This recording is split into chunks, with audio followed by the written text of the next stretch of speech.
I told my uncle I can't wait for my sister's wedding tomorrow. My uncle froze. The wedding was last week, he said. Later, she asked to use my lake house for her post-wedding celebration. I said okay and left a wedding gift for them. When they arrived and saw what I'd left them, their faces turned ghost white. My name's Louise Blair. I'm 30 years old. The week that changed everything started with me planning a trip home. It was supposed to be simple, a celebration. I was in my apartment, a half-packed duffel bag on my bed when I called my Uncle Martin, my dad's younger brother, to finalize my arrival time.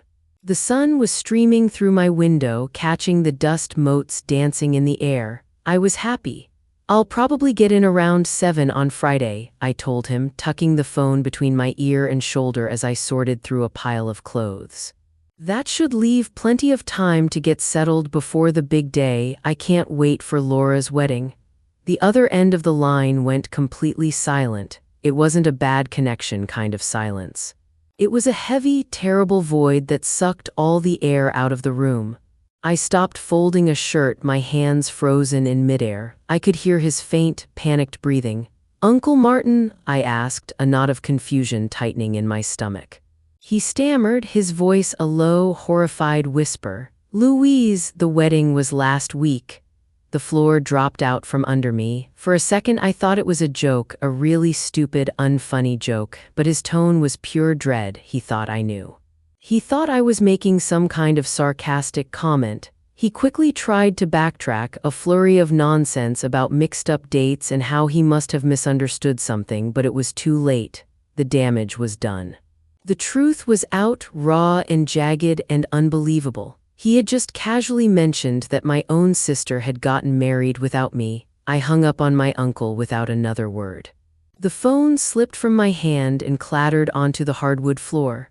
I stared at it, my mind a blank wall of static. Then, with a shaking hand, I picked it up and immediately called my sister, Laura Whittaker, the bride. The call went straight to her chirpy, pre-recorded voicemail. "Hey, just calling to check in." My voice was hollow, a stranger's voice echoing in my own ears. I sounded impossibly calm. I disconnected and my thumb hovered over the screen. I typed out a text, my fingers feeling thick and clumsy. "Uncle Martin said something weird about the wedding. Call me." I waited. The minutes stretched into an eternity.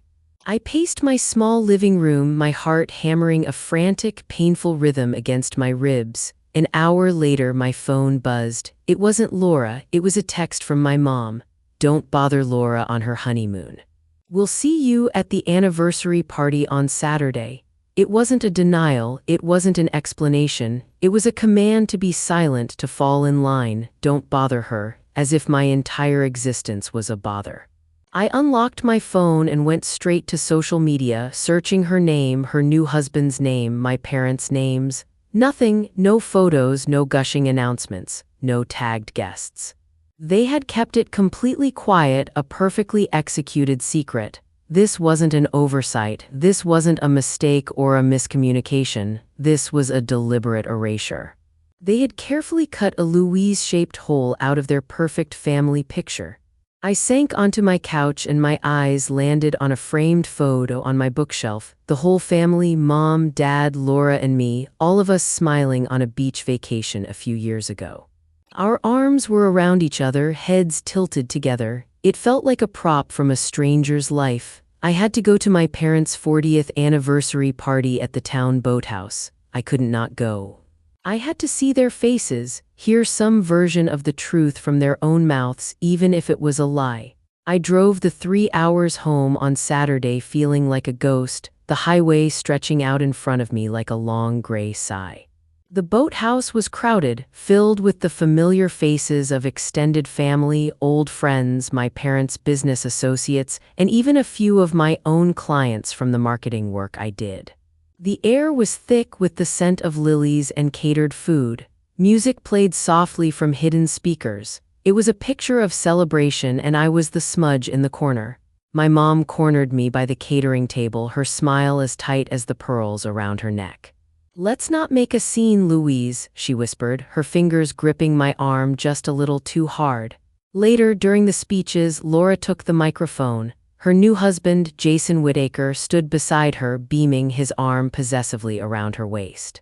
The microphone amplified her voice, making it smooth and impossible to ignore. It filled every corner of the room. She thanked everyone for their love and support for celebrating her parents. Then her eyes, my sister's eyes, found me across the room. A small, knowing smile played on her lips. I know some people were asking why Louise wasn't at our wedding. A spotlight of silence fell on me. It wasn't a real light, but it felt just as hot, just as exposing. Every head in that room turned, a slow, collective swivel. I was on display. Laura's voice dripped with a sweet, familiar poison. We just needed one day that was safe from Louise's drama. Jason put his arm a little tighter around her, a protective gesture for the audience, a public validation of her words. The humiliation was a physical force pressing in on me, stealing my breath. I wasn't a person in that moment. I was an exhibit, a cautionary tale. My purpose in that room was to be made an example of. In that one perfectly delivered sentence, she defined me for everyone who mattered in our small town. I wasn't family. I was a liability. I was drama. I finally understood the message they had so carefully constructed. I didn't matter. Not as a daughter, not as a sister, not as a woman in that family. I turned and walked out without a word, the sound of polite, confused applause at my back. That night, driving back to my empty apartment, I didn't just get angry. I got precise. The next morning, the white-hot rage had cooled into something hard and clear, like a sheet of ice. The emotional storm was over, and in its place was a chilling calm. I needed an explanation, a real one, and I thought my dad, Robert Blair, was the logical one, the one who operated on reason, not emotion. I was wrong. I called him, my voice even and measured. I didn't yell. I didn't cry. I simply asked for an explanation. He sighed, a long, weary sound that told me everything I needed to know before he even spoke. He was already burdened by me. He gave me a series of tired platitudes, worn smooth from years of use. Your sister was just overwhelmed with the planning, Louise. It was a very small, private affair, and the one that felt like a slap. You know how you can be sometimes. He wasn't explaining anything. He was managing me, trying to soothe the difficult daughter so everyone else could get on with their lives. What Laura said at the party was cruel, Dad, I said, keeping my voice steady. She said it in front of everyone, in front of my clients. Let's not relitigate this, he said, his tone shifting from weary to impatient. She was emotional. People were asking questions. What's done is done. It was a brick wall, a solid, impenetrable wall of dismissal. My pain, my public humiliation was just an inconvenience to him, a messy situation to be tidied up and forgotten. This was my first tactic, a direct appeal to fairness, to reason. It failed completely. In that failure, the last shred of hope I had for a simple understanding, for an apology, died. Hanging up with my dad, I knew one thing with absolute certainty: their story didn't make sense. Drama was their catch-all word, the label they slapped on me anytime I had needs, opinions, or boundaries that conflicted with their perfect family narrative. My so-called drama was never the issue. This wasn't about my personality. This was about a secret big enough to justify erasing a sister from a wedding. My objective changed in that moment. My goal was no longer to get an apology or to be understood. My goal was to find the real reason. I wasn't going to beg for their truth. I was going to uncover it myself. I sat down at my desk and opened my laptop. My options had narrowed. I couldn't talk to them, so I would have to look. The internet is a vast archive of people's lives if you know where to search. I started with the logical place. The wedding venue, a small, upscale vineyard about an hour from my hometown. I scoured their social media pages, searching their tagged photos for the date my uncle had accidentally given me. Nothing. Laura and Jason had been careful. They'd likely requested the vendors not post anything, but guests are not always so careful. I started making a list of distant cousins, old family friends, anyone who was likely invited but not in the core circle of secret keepers. Then, I began to patiently comb through their digital lives. I found it on the Instagram page of a cousin's new girlfriend, a woman I'd never even met. She had posted a whole carousel of images from her weekend.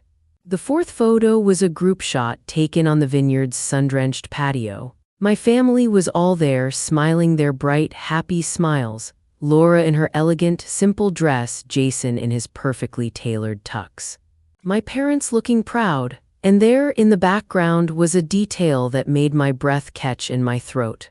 Michael Reed, Jason's best friend and best man, was standing slightly apart from the main group next to the gift table. He wasn't smiling. While everyone else was looking at the camera, he was staring at my niece, Allison Whitaker, Laura and Jason's 2-year-old daughter who was perched on my mother's hip. It wasn't the adoring look of a family friend, the fun uncle. It was something else entirely, something raw, pained, and deeply possessive. His eyes were locked on her with an intensity that felt completely out of place at a wedding celebration. A cascade of memories, small and insignificant at the time, suddenly clicked into place. Michael was always there. At every family barbecue, every holiday, every birthday party, Jason's shadow, the ever-helpful friend. Then, a more specific memory surfaced, sharp and clear. 2 years ago, before Laura and Jason were even engaged, she'd had a pregnancy scare. She had been panicked, and I was the only one she told. A week later, she called to say she'd handled it. At the time, I thought that meant it was a false alarm. She mentioned that Michael had driven her to the clinic for the test because Jason was out of town. I had thought he was just being a good friend, stepping up when Jason couldn't. Now, seeing the look on his face in that photo, I saw it in a stark, new light. My investigation had a new, terrifying focus. The timeline of Allison's birth. I became an archaeologist of my own family's life, digging through the digital ruins of the past 2 years. I spent hours sifting through my cloud storage, old hard drives, and archived emails, looking for photos, dates, anything that could build a clearer picture. My focus was laser sharp. I was looking for discrepancies, for cracks in the official story. I started by cross-referencing Laura's official conception story with Jason's work travel schedule. He worked in commercial real estate and traveled frequently. I found old emails he'd sent to the family, trip itineraries he'd shared, and there it was. He was in Singapore for a 2-week stretch during the exact window Laura claimed Allison was conceived. I remembered her joke at the time, a breezy comment she'd made at a family dinner. A little pre-departure gift, she'd laughed, and nobody had thought twice about it. Now it sounded like a frantic piece of stage direction. I kept digging. I found an old email from my mom sent while Jason was on that very trip. "Laura's not feeling well at all," she'd written. "Michael is a saint. He's been bringing her soup and running errands for her. I don't know what she'd do without him." A saint. Every piece of evidence I found pointed away from Jason and toward Michael. The casual mentions, the convenient absences, the ever-present friend. The pressure in my chest was building. This wasn't just a vague suspicion anymore, it was a theory with supporting data. The secret wasn't just about an affair, it was about my niece, Allison. My name was still on the family phone plan. It was a relic from college that I never bothered to change, one of those small administrative ties that you forget about. It was also a backdoor. That shared plan gave me access to certain account details online, including logs from our family's old shared insurance portal. Most of the accounts were dormant now, but the historical records were all there, filed away in the digital ether. I remembered Laura complaining about a billing issue with her prenatal appointments 2 years ago. She had been frustrated about a copay that hadn't been processed correctly. It was a minor, forgettable complaint, but now it felt like a breadcrumb. I logged into the insurance portal, my fingers flying across the keyboard. I navigated through the outdated interface to her old claims. I found the one she was talking about, a preliminary prenatal visit at a clinic across town, dated precisely during Jason's trip to Singapore. I clicked to see the payment details. The primary insurance covered most of it, but there was a secondary payment method listed for the remaining balance. It was a credit card number I didn't recognize. A little online digging, cross-referencing the card's first 6 digits to identify the issuing bank, gave me what I needed. It was linked to a now discontinued account, but the account holder's name wasn't Laura Whitaker.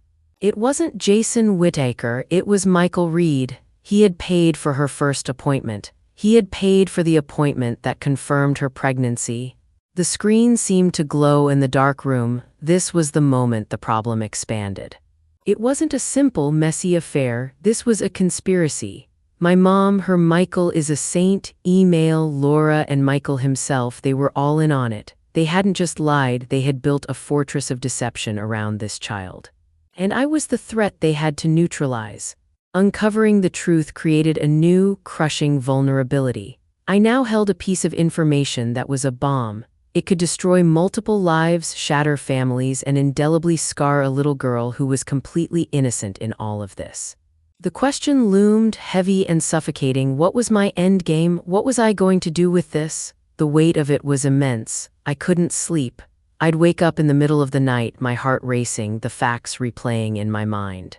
The investigation had become my entire world, isolating me from everything else. I hadn't spoken to friends in weeks.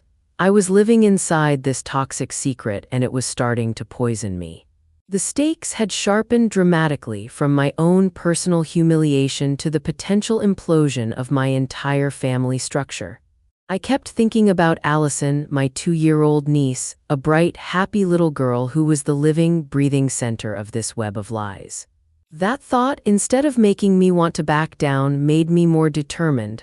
They had used public shame as a tool to control my narrative, to silence me. I would have to use private truth to reclaim it.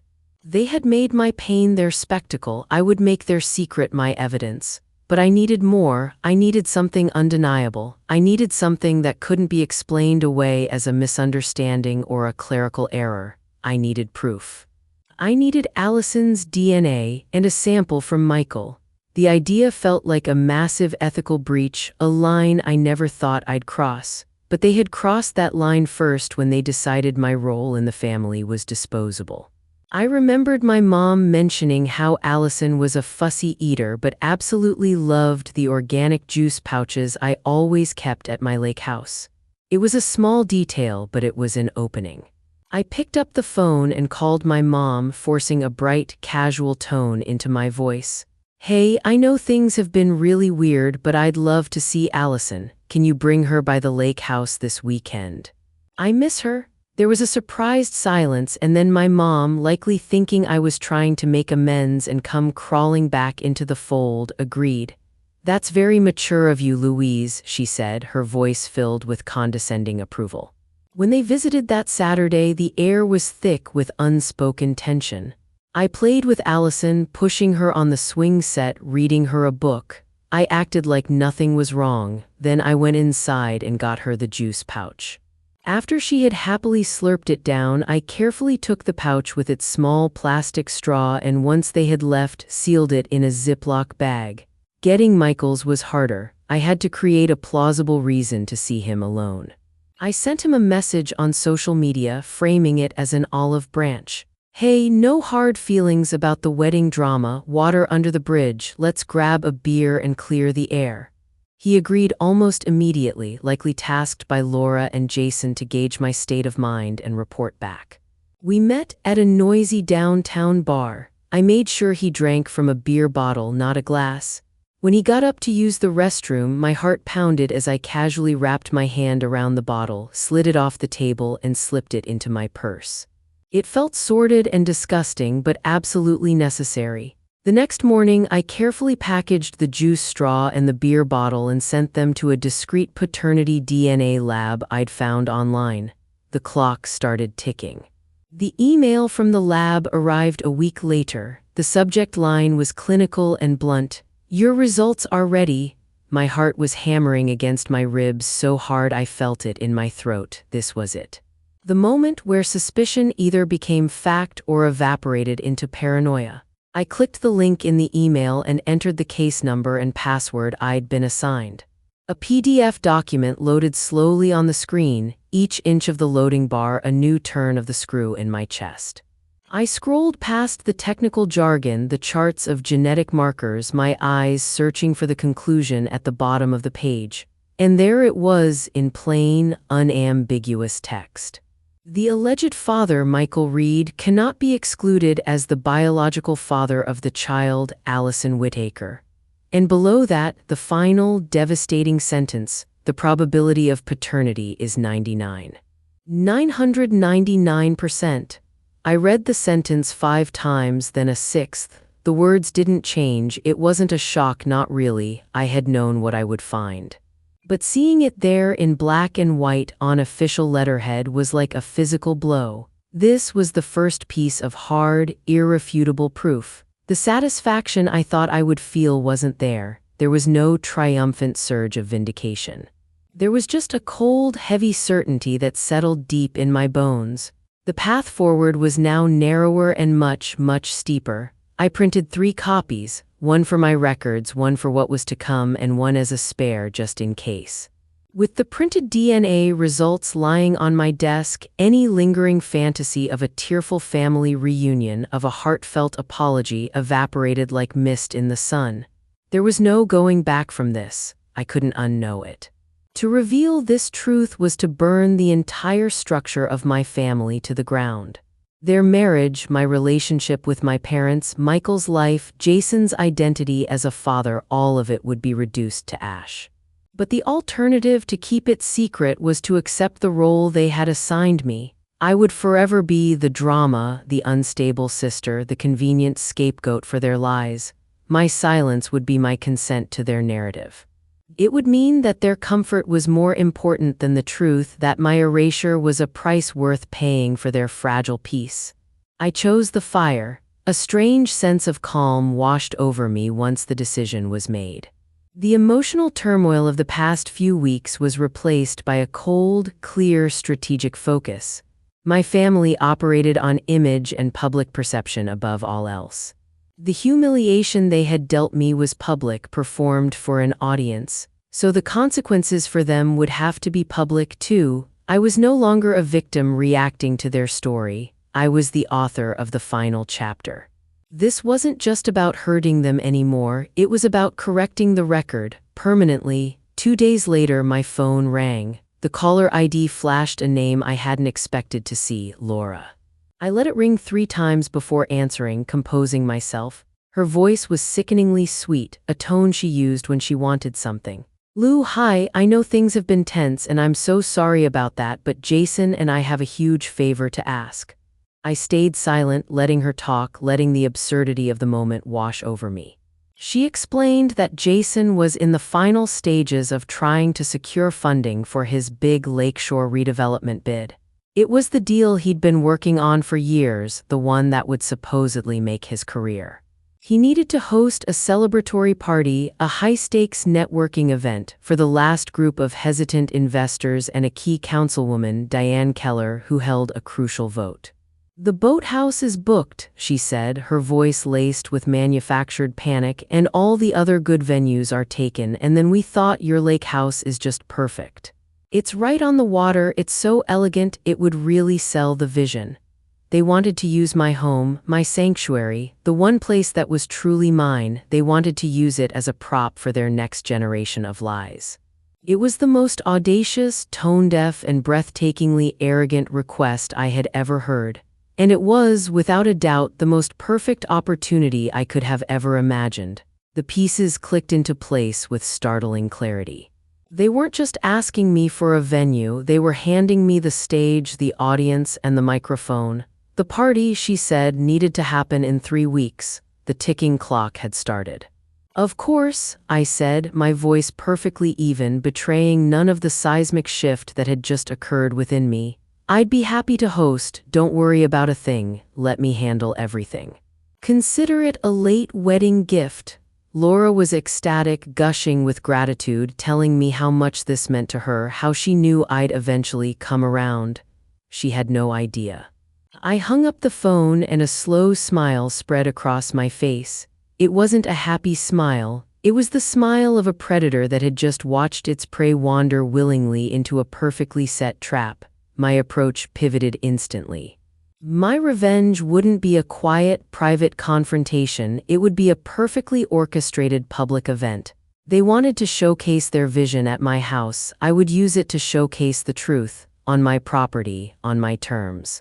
The DNA test was powerful, but I knew my family. I could already hear their defense. They would claim I faked it, that I was vengeful and unstable, that I'd cooked up the documents out of spite. They would turn my evidence into just another example of Louise's drama. I needed something more. I needed a confession. I needed something legally binding. Michael Reed was the weak link.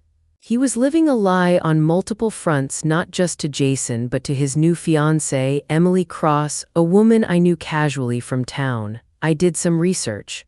Emily came from a prominent, wealthy family. Their engagement announcement had been a multi-page feature in the local society paper, complete with glossy photos and quotes about their bright future. A man with that much to lose, a man about to marry into a powerful family, is a man who can be leveraged. My new plan was to corner him, not to threaten him with exposure in a messy, chaotic way, but to offer him a single, clean way to control his own part of the inevitable implosion. The major truth I needed wasn't just paternity, it was his official acknowledgement of it. I had to get him to sign a voluntary acknowledgement of paternity. It was a standard legal form, the kind unmarried parents sign at the hospital. It was simple and it was undeniable. I called Michael and asked him to meet me, keeping my voice neutral. "It's about the party at my house," I said vaguely. "Just a few logistical details I need to go over." He agreed without hesitation, probably assuming I needed his help planning the event he thought was for his best friend. We met at a sterile, anonymous coffee shop halfway between our homes.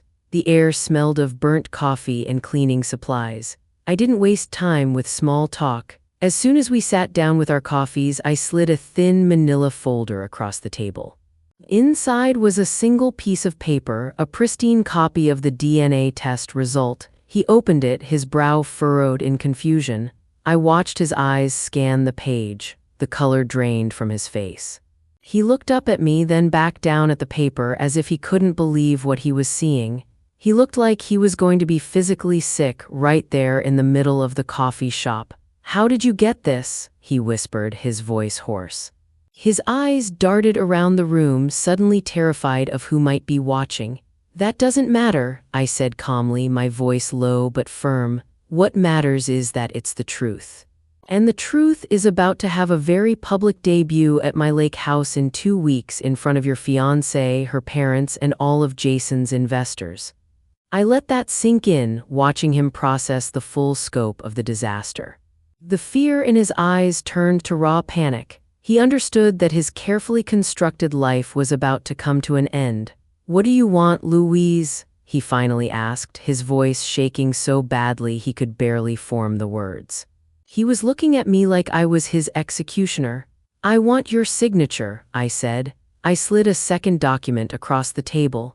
It was the voluntary acknowledgement of paternity form, already filled out with his name, Laura's name, and Allison's details. All it needed was his signature and a notary's stamp. "This is insane," he breathed, shaking his head. "What's insane is Jason raising your daughter while you play the role of the loyal best friend," I countered, my voice like ice. "What's insane is you planning a wedding to Emily Cross without telling her you have a child with your best friend's wife. I'm offering you a choice. You can sign this, we can walk down the street to a notary I've already contacted, and you can retain some small shred of control over how this story comes out. Or you can refuse, and we can all watch a very interesting slideshow at the party, your fiancée, her parents, Jason's investors, my entire family. The choice is entirely yours." He was trapped, we both knew it. He stared at the document, then at me, his mind racing, searching for an escape route that didn't exist. It was a long, heavy moment of silence, broken only by the hiss of the espresso machine. "Fine," he finally said. It wasn't a word, it was the sound of complete and utter surrender. This was my irreversible choice. I was no longer just exposing a lie, I was using blackmail to secure the proof. I accepted the moral cost of that decision. In this story, there were no good guys. There was just the one telling the truth by any means necessary. I had already found a notary, Paula Grant, a woman who ran a small office a few blocks away from the coffee shop. I'd called her that morning and told her we'd be stopping by. The walk over was the most silent, tension-filled 5 minutes of my life. Michael was a ghost walking beside me, his face pale and slack with shock. He didn't say a word. Inside Paula Grant's tidy little office, the process was clinical and impersonal. She didn't ask any questions about the nature of the document, she just did her job. She carefully checked Michael's driver's license, comparing the photo to his hollowed-out face. She looked at him and asked the required question, her voice professional and detached. "Are you signing this document of your own free will?" Michael hesitated for a fraction of a second. He shot me a look of pure hatred, then looked back at the notary and nodded. "Yes," he said, his voice barely a whisper. He took the pen she offered and signed his name on the line. Paula stamped the document with her official seal, embossed it, and signed her name below his. It was done. I paid her the fee in cash. She handed me the notarized original and a certified copy. I now held the DNA results and a legally binding confession. My goal was restated, bolder and riskier than ever before. I wasn't just going to tell the truth. I was going to prove it, publicly and without a shadow of a doubt, in a way that would trigger legal and financial consequences they could never escape. A week before the party, an email from Laura landed in my inbox. The subject line was guest list and logistics. It wasn't a suggestion or a collaboration, it was a list of demands. Attached was a spreadsheet with over 100 names. Jason's key investors, city officials he was trying to impress, her friends, their parents' friends, everyone who mattered in their social and professional circles. My name was listed at the very bottom under the heading Host. She had copied Jason, my mom, and my dad. It was a transparent power play, a clear message to remind me of my place. They were trying to take over my home from a distance, to re-establish their dominance and reduce me to a functionary in my own house. I refused to let it happen. I replied to all, my tone breezy and accommodating. "Thanks, this is helpful for planning. I'll be handling the official invitations to ensure everything is coordinated and elegant." I was creating my own paper trail, seizing control of the primary line of communication. They interpreted it as me being helpful and cooperative, finally falling in line. I saw it as taking command of the narrative before the first guest even arrived. Laura called me almost immediately, her voice tight with annoyance. "What do you mean, official invitations? I can just send out an email. And who are you using for catering? We need someone top tier." I was going to call the Gilded Spoon. "Already handled," I said smoothly, cutting her off. "I've hired the best, a full-service event company. They're taking care of everything from the food to the audiovisual equipment." In reality, I had hired a small, discreet company run by a woman named Chloe, a former client of mine whose loyalty I trusted implicitly. Chloe knew only what she needed to know, that the audiovisual presentation had to be timed perfectly and that she answered only to me, no one else. Laura tried to insist on using her own preferred caterer, the one our family always used for their parties, the one who would report everything back to my mother. I held my ground, my voice firm but polite. "It's my house, Laura, my gift to you and Jason. Please let me handle the details. You two just focus on your guests and on securing that deal." She reluctantly agreed, clearly frustrated but unable to argue without looking ungrateful. This was a decisive countermove. They had tried to install their own people, their own spies, to run the event. I had blocked them. The safe space of my home was now a battleground, but I controlled all the soldiers. A few days later, an acquaintance forwarded me an email blast Jason had sent out to his professional network. He was promoting the party, leveraging my home for his own gain. He had titled the event, "A Vision for the Lakeshore." An evening with Jason Whittaker. This was the opening I needed. He had just publicly framed the event as a business function. It was time to tighten the constraints of the trap. I sent out my official invitations via a professional Evite service. They were elegant, with a beautiful watercolor image of the lake at sunset. The event, however, had a new title: the Blair Whitaker Lakeshore Preservation Charity Open House. I had invented a small, local environmental charity, complete with a plausible mission statement and a simple website I built in an afternoon, and designated the event as its inaugural fundraiser, all in their name. The invitation clearly stated, "Entry is free, but a contribution to the fund is warmly encouraged. Please be advised that your presence constitutes consent to be filmed and recorded for promotional and archival purposes." In 2 sentences, I had legally transformed their private, high-stakes networking event into a public charity function where everyone present had agreed to be on camera. They couldn't object without looking greedy, uncharitable, and opposed to a good cause. My dad called me, his voice trembling with fury. "What is this, Louise? A charity open house? Jason is trying to court investors, not shake them down for donations to a non-existent fund." "It's a goodwill gesture, Dad," I said, my voice dripping with innocence.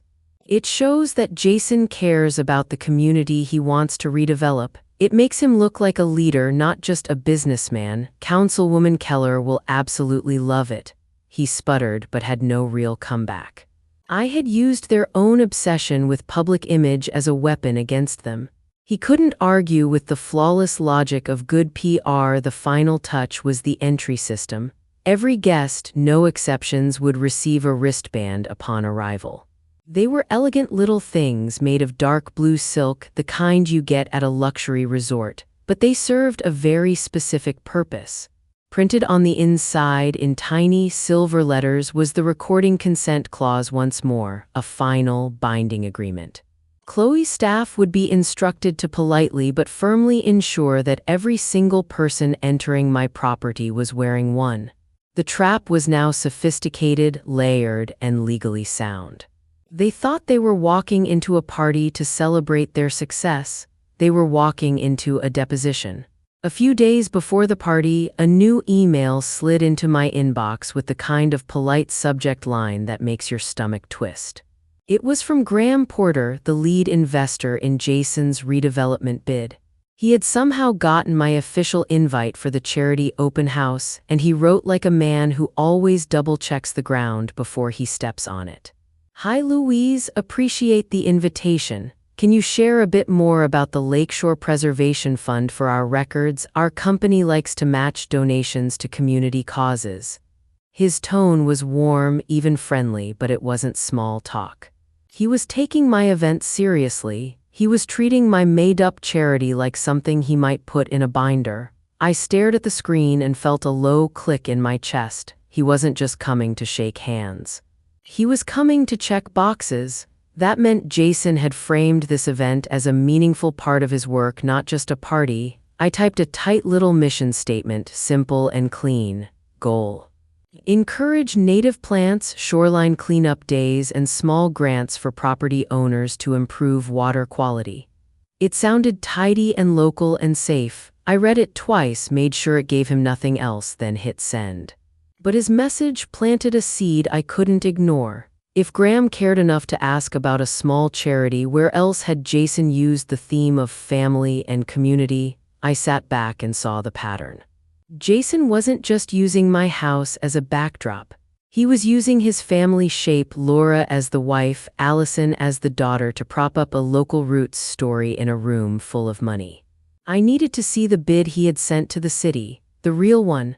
I texted a paralegal I knew from an old client, a quiet woman who had once told me she was good at finding public things that are oddly hard to find. I asked her to pull whatever the city planning office had posted for the Lakeshore project.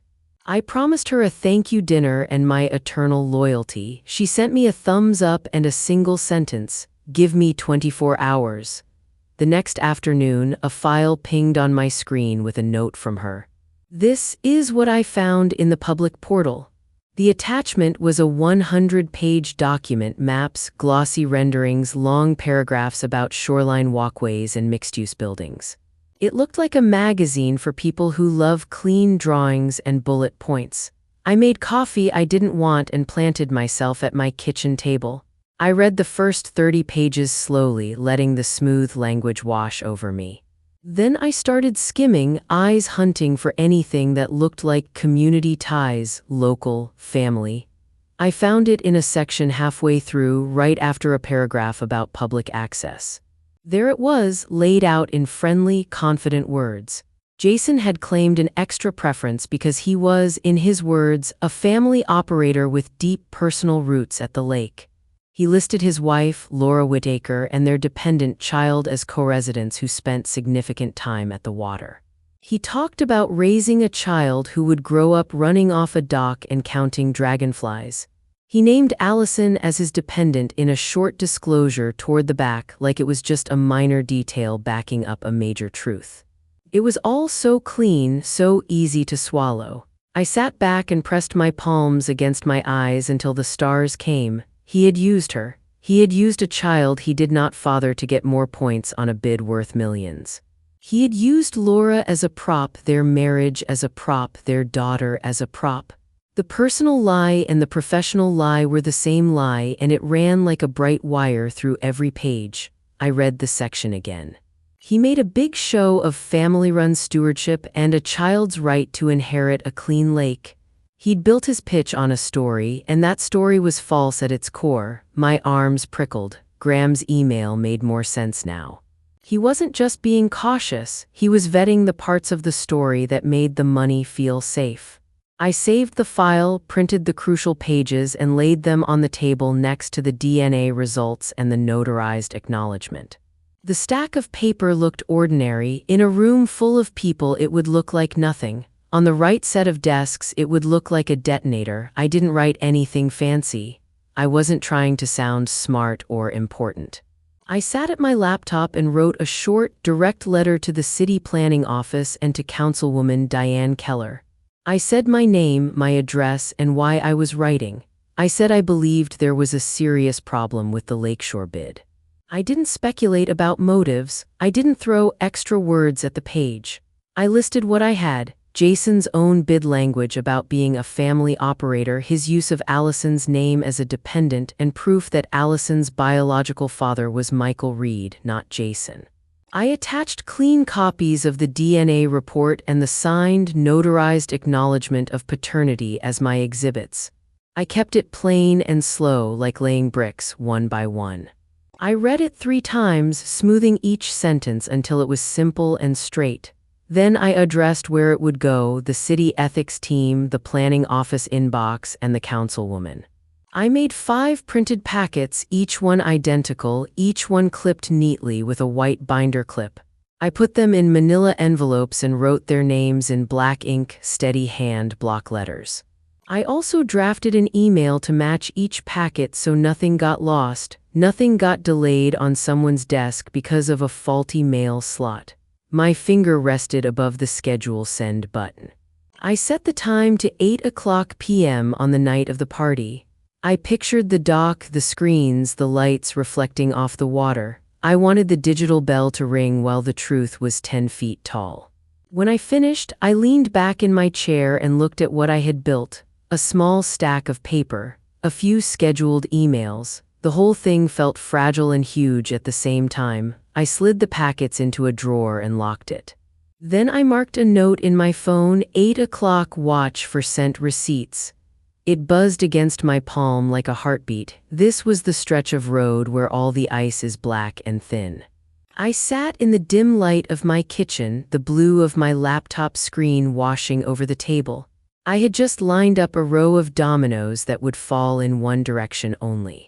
I was about to accuse my brother-in-law of lying to his investors and the city. I was about to break the spine of my family's story, and not in private. The thought made my stomach roll. I could picture the faces: Jason, tight with rage; Laura, brittle and pleading; Mom, eyes shining with tears she could turn on and off at will; Dad, exhausted and disappointed, saying I was going too far. There's always that little door in your head you tell yourself you can duck through at the last second. I checked for it and found it gone. I looked at the clock. 2 days to go. Chloe texted me a run-of show for the event: when to dim the lights, when to start the slideshow, when to cue the short speech. I thanked her and told her it was perfect. Then I opened my email and checked the scheduled messages again as if a gremlin might have crawled in and changed the time. 8 p.m., all of them. I took out the 5 envelopes and held them like a deck of cards, then slid them into a canvas tote and put the tote in my safe. The metal of the safe felt cold under my fingers. My hand hesitated right before I spun the dial. I thought about Allison's soft hair on my shoulder, her warm little hand on my cheek. I shut the safe and spun the dial anyway. When the afternoon of the party came, the lake was a sheet of hammered silver under a wide blue sky. Chloe's team moved like a quiet army across my yard. 2 giant screens rose on either side of the dock like sails. Black cables snaked neatly along the pathway. Test images, simple color blocks flashed on the screens while a tech adjusted a knob. The smell of rosemary and lemon drifted from the kitchen. I walked through it all like a ghost, directing a set, pointing, nodding, keeping my voice low so the nerves wouldn't leak out as orders. My phone buzzed. "Mom," I almost let it go to voicemail. Something in me still answered. "Hi, Mom." Her voice was different, not sharp, not scolding, soft, pleading. "Louise, I have a bad feeling about tonight," she said. "Your father and I are worried." She took a breath and let it catch at the end. It was an old trick, but it still landed. I didn't say anything. The crew outside rolled a big plant across the deck, the leaves brushing the door frame with a dry whisper. "Whatever you're planning, please don't," she said. "Don't ruin this for your sister. She's finally happy. Jason is a good man and this is important for him." Her voice dropped even lower, almost a whisper. "This family has been through enough." It hit me like a pebble to the teeth. The thing I've always carried, the belief that my actions, my presence, my very needs make things harder for everyone else. In that moment, it flared again, hot and childish. I could feel the guilt pooling in my stomach, thick and familiar. She wanted that. She wanted me to pick it up and carry it back inside like dirty dishes. "I hear you," I said finally, because I did. I heard the performance and the fear inside it. She thanked me for listening, as if we'd agreed on something, and hung up. I stared at my own reflection in the dark glass of the oven door. I looked steady on the outside. Inside, the little door reappeared for a second. It had my name on it. After the call, I stood in the kitchen and listened to the soft hum of the refrigerator, the faint thud of feet outside, the quiet shuffle and clink of glassware. The house felt like a held breath. My hands were cold. I rubbed them together and tried to picture nothing. What if I was wrong? The thought arrived with sharp edges. Not wrong about the facts, I had the paper. Wrong about the outcome. Wrong about what it would do to Allison, to all of us. I could still kill the scheduled emails with 3 clicks. I could tell Chloe there'd been a power problem and send everyone home at dusk. They'd roll the screens away, the dock would be just a dock, and the night would dissolve like sugar in water. Laura and Jason would still host their guests and pick up their lives on the other side. I knew exactly how to disappear because I'd already been erased once. My phone buzzed with a new notification. It was a memory from 3 years ago, one of those bright little reminders the internet likes to throw in your face. I tapped it with my thumb and there we were, me, Laura and Mom, arms flung around each other on this very dock, cheeks pressed together, laughing at something the camera didn't catch. The sky behind us was pink and streaked and the water looked like brushed steel. Under it, Laura's caption, "My 2 favorite women couldn't live without my sister." I stared at it until the words blurred. That was the story they sold back then. That was the story that felt true. Somewhere between then and now, they traded it for a prettier lie. They wrote a script where I was the problem and they were the heroes. They used a microphone to publish that script. I put down my phone and walked to my bedroom closet. I pulled the safe from the back shelf and spun the dial. The metal door swung open with a soft sigh. I took out the notarized acknowledgement and the 5 envelopes. The paper felt solid in my hands, heavier than it should have. The seal on the acknowledgement caught the light, a small pressed circle that meant this wasn't just my word against theirs anymore. I held the stack against my chest and looked out the window at the lake. The screens stood tall in the yard, waiting like blank faces. I didn't feel brave. I didn't feel righteous. I felt tired and very, very clear. I slid the documents into my tote and zipped it shut. Then I went back to the kitchen and told Chloe to dim the dock lights at sunset exactly as planned. They arrived early like it was their stage and not mine. Laura came in first, her heels clicking on the hardwood, Allison on her hip in a tiny yellow dress, curls tied up with a white ribbon. Jason followed, phone in his hand, jaw tight. Laura didn't even say hello before she started critiquing the flowers Chloe's team had arranged in the entryway. "These lilies are a little much," she said, with that breathy, controlling tone she used when she wanted to feel important.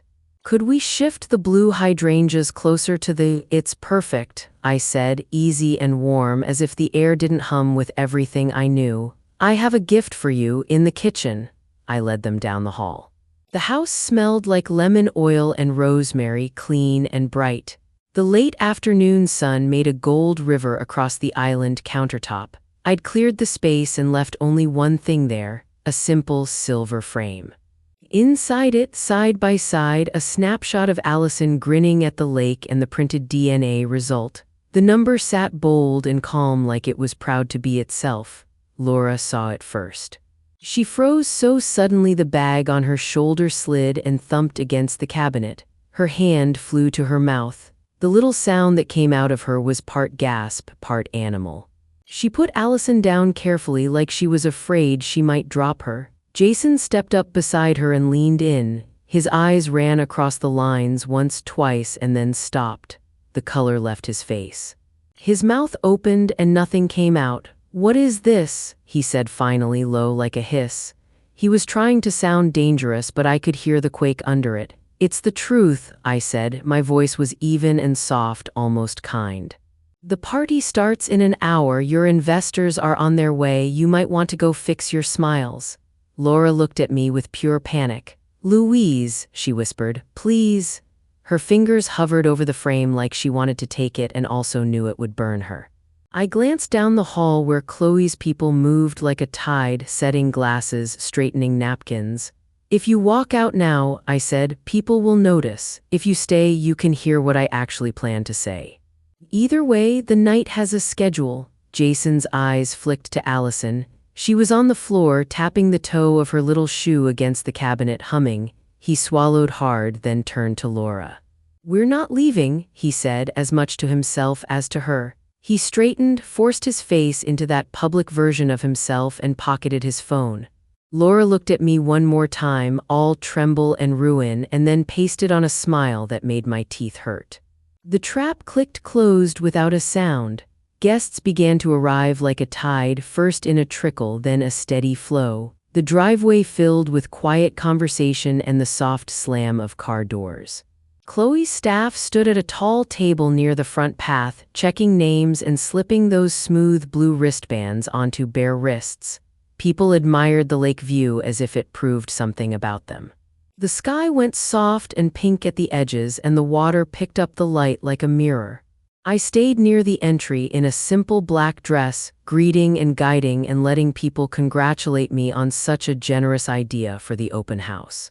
I watched faces as they came in, cousins in new dresses, old family friends with careful smiles, two of my clients, surprised but pleased to be invited. I saw Graham Porter step onto the path, tall and neat, with that polite smile he had in every photo online. He shook my hand like he meant it, thanked me for hosting, then drifted toward the back deck where the light was penny-colored and warm. Councilwoman Diane Keller arrived with a staffer half a step behind her. She scanned the lawn like someone who's trained to see exits and angles. When she shook my hand, her grip was firm, her gaze direct. "Thank you for including me," she said, and her voice was pleasant but measured, like a person who's used to cameras even when there aren't any. I saw Michael come through the gate next. He was stiff in his suit, Emily at his side in a pale blue dress that made her look like a summer postcard. Her parents trailed close, the mother's hand tucked inside the father's arm. Michael saw me and then looked past me like I was a window. His face had the gray look of a man bracing for a wave. He squeezed Emily's hand. She smiled up at him, soft and unaware, and my stomach twisted in a way I wasn't prepared for. Mom and Dad walked up together, my mom in a navy dress, my dad in the same blazer he wore to the boathouse. They hugged me like a formality, not too tight, not too long. "Don't," Mom whispered under her breath, her lips barely moving. "Louise, please don't." I stepped back and smiled, bright and flat. "Enjoy the evening," I said simply and moved on to greet an older couple from down the road. Servers glided through with trays, tiny lemon tarts, skewers of grilled shrimp, glasses of sparkling water with lime. The dock lights flicked on as the sun slid lower, little stars of white strung along the railing. The two screens stood like doorways at the edge of the yard, blank and waiting, the lake wide and calm behind them. Jason and Laura did their hosting rounds like actors hitting their marks. They laughed half a beat too late. They hugged people with stiff shoulders. I watched their eyes flick to me, then away, and then back again, like they couldn't stop checking where the spark might start. Allison toddled between the adults with a cracker in her hand, a little sun-yellow ghost, and every time she laughed, it cut right through me. Chloe caught my eye from across the deck and gave me a small nod. The one we'd agreed meant everything was set. The sound system gave a soft pop as a tech tested the volume. The breeze came up gentle and I could smell cut grass and lake water and something sweet from the kitchen. Somewhere a bird called once and then went quiet. The moment stretched thin and clear. It was time. I walked to the small lectern Chloe had set near the dock. The boards under my feet felt sun-warm, even in the shade. Conversations trailed off as people noticed me moving toward the front. I cradled the microphone in my hand, the weight of it cool and familiar, and for a second I remembered the boathouse, the way Laura's voice had filled the room like smoke. I drew a breath that filled my ribs and let it out slow. "Good evening," I said, and the speakers carried my voice across the yard, soft and big at the same time. "Thank you for coming." The murmurs died completely. You could hear the tiny lap of water against the dock posts. "Jason and Laura asked to use my home tonight to celebrate their marriage and to share Jason's vision for the lakeshore," I went on. I looked at them just for a heartbeat, and their faces were a study in stillness. A vision built on the idea of family, community, and integrity. I let that sit, heavy as a full glass. A few heads tilted as if the words tasted different than they expected. "My family has always been a great believer in telling stories," I said. "A week ago, at my parents' anniversary, my sister Laura told a story about me." I turned my face toward her but kept my voice steady and light.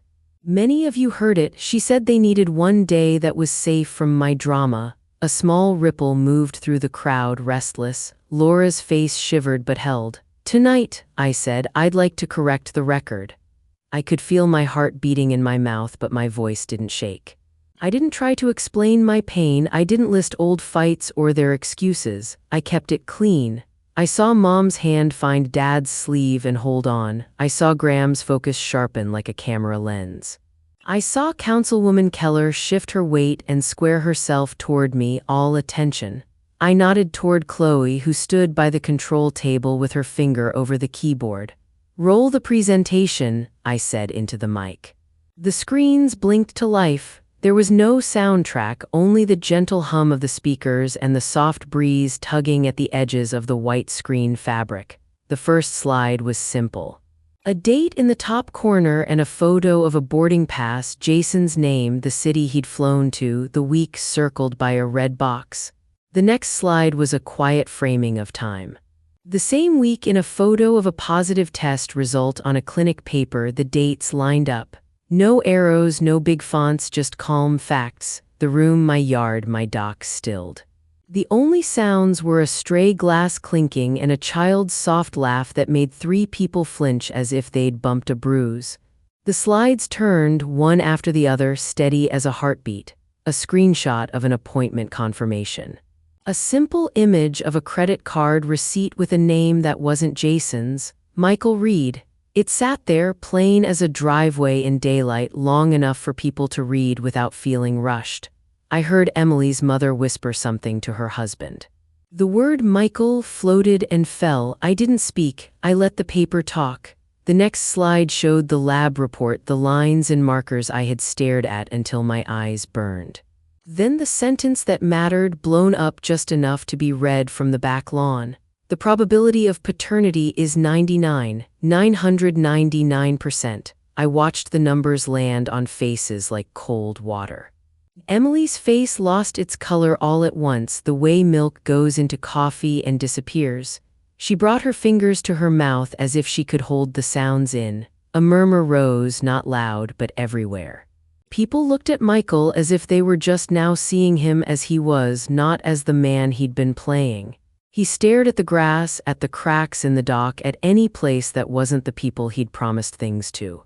Allison sat near my ankles now, bumping her small shoulder against my shin like I was a tree she trusted. I laid my hand on her head without thinking, just for a second, and then let it fall to my side. The last slide came up. A clean scan of the signed acknowledgement of paternity, the lines straight, the ink dark. Michael's name, Laura's name, the seal pressed into the paper, clear and round. Paula Grant's notary stamp in the corner, neat as a button. I heard someone make that sound people make in movie theaters when they see something they didn't expect, half inhale, half groan. At 8 o'clock, I said into the microphone, my voice steady enough to surprise even me, an email was delivered to Councilwoman Keller and to the city's ethics team. A ripple moved through the crowd like a wind through wheat. Phones came out of pockets like a choreographed move. As many of you know, I continued, Jason's bid for the Lakeshore project leaned on a story about family. He claimed extra credit for being a family operator, and he named Allison as his dependent to make that story feel stronger. The documents you've just seen show that he knew, or should have known, that story wasn't true in the way he said it was. Chloe's staff moved through the guests with soft steps, holding 3 manila envelopes. One went to Jason, one to Graham Porter, one to Councilwoman Keller. They took them in silence, the way you take a test you didn't study for. The email includes a simple complaint, I said. I wrote it myself. It lays out what you just saw here, dates and names and the use of a child's image to sell a plan. It asks the city to look closely at the bid again. Jason ripped his envelope open so fast he tore the top jagged. He scanned the pages with wild, jerky movements, then looked up at me like he wanted to tear the microphone out of my hand, and he was the only one who deserved to talk. He didn't move. Graham Porter opened his packet slowly, page by page, his face going from polite to flat to iron. He turned his head and whispered 2 words I couldn't hear to a man behind him, who immediately pulled out his phone and walked toward the driveway. Councilwoman Keller didn't rush. She read with her finger moving along the lines, her mouth set. Then she closed the envelope firmly and lifted her eyes. The look she gave Jason wasn't angry. It was colder than that, something like deep disappointment backed up by a decision. He took a step toward her, then stopped when Graham shifted his weight and looked at him just once. Emily was crying without sound, the kind of crying that makes your face fold in on itself. Her mother looped an arm around her shoulders and steered her a few steps away. Michael stepped toward them, his hands up like he could fix anything with empty palms. Emily's father turned, put a hand on Michael's chest, and pushed him back, not hard but final. Michael's mouth worked and nothing came out. Laura stood there in the middle of the lawn, her hands loose at her sides. She looked smaller than I had ever seen her, not young, not fragile, just emptied out. Mom had both hands clamped over her mouth. Dad stared at the ground like he could fall into it and be relieved. Phones were out everywhere now, investors scrolling, texting, shaking their heads. A couple who'd arrived late were still wearing their wristbands loose and pretty, the silver words hidden inside. The only sound I really heard was the tiny clack of a cufflink as a man slid his phone back into his jacket and walked toward his car without saying goodbye. I let the screen go dark.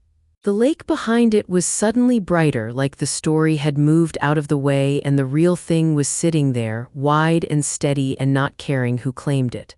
I held the microphone lower, close to my chest.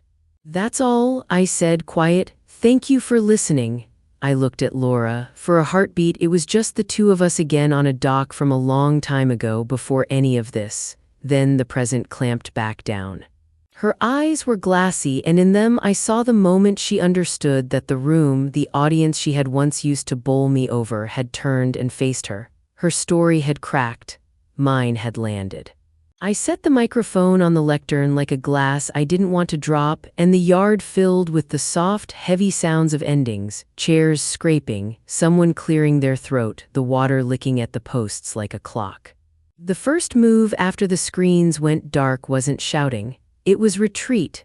People left in small clusters, speaking into their phones or not speaking at all. The gravel on my driveway crunched like popcorn as cars rolled away. I watched Graham Porter fold the papers back into his envelope and step up to Jason. He leaned in, said two quiet words I couldn't catch, and turned his back. That was the whole sentence. Councilwoman Keller closed her packet, smoothed the flap, and gave me a firm, unreadable nod. It wasn't thanks and it wasn't blame. It felt like I heard you. Then she and her staffer headed for the gate. Emily was already moving. Her mother had her by the shoulders, guiding her toward the path, her father between her and Michael like a wall. Michael reached out, palm open, and Emily flinched the way you do from a hot stove. They passed me without looking. He stayed where he was, small in the center of my lawn. Mom and Dad tried to come to me. Mom's face was wet. Dad's mouth was set in that long line that meant he'd decided I was the storm. I shook my head once. It felt like a door closing. They stopped. For the first time in my life, they obeyed my boundary. They left without a word. Laura was last. Allison had fallen asleep in her arms, cheek mashed against her shoulder, mouth open. Laura's eyes were red and raw. "Was it worth it?" she asked, voice worn down to nothing. "I told the truth," I said. "You're the one who has to live with it." She blinked at me like I had slapped her, then held Allison tighter and walked into the night. Chloe's crew moved like a midnight tide, quiet and steady, breaking down the stage we'd built. The screens came down, the cords coiled neatly, the lanterns clicked off one by one. By midnight, my yard looked like it always did, grass, dock, water, but the air felt scraped clean. A lemony scent from the kitchen lingered with the lake smell. The wristbands lay in a blue pile in a glass bowl, little loops that had done their job. The cost sat in the silence more than in anything broken. My family was gone, not just out the gate, but out of the shape my life used to have. I stood on the dock where I'd shown the reel and listened to the water tap the posts. Crickets started up along the shore. A single fish popped the surface and disappeared. Ordinary sounds at last. I thought of the boathouse. The heat of bodies in a room, the heavy smell of flowers, the way every face turned toward me as Laura called me drama into a microphone that gave her power she didn't deserve.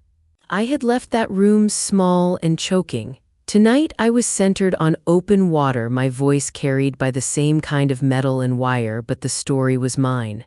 I felt neither triumph nor grief. Just a deep, steady quiet, like the lake when the wind dies and the sky drops its reflection full and flat.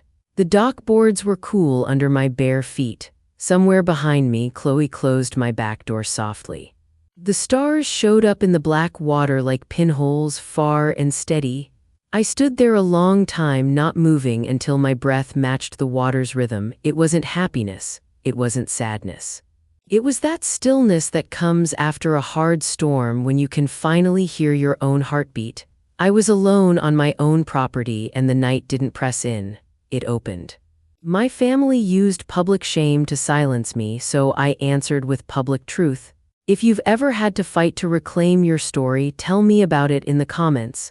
Don't forget to subscribe and hit the bell so you don't miss more stories of consequences.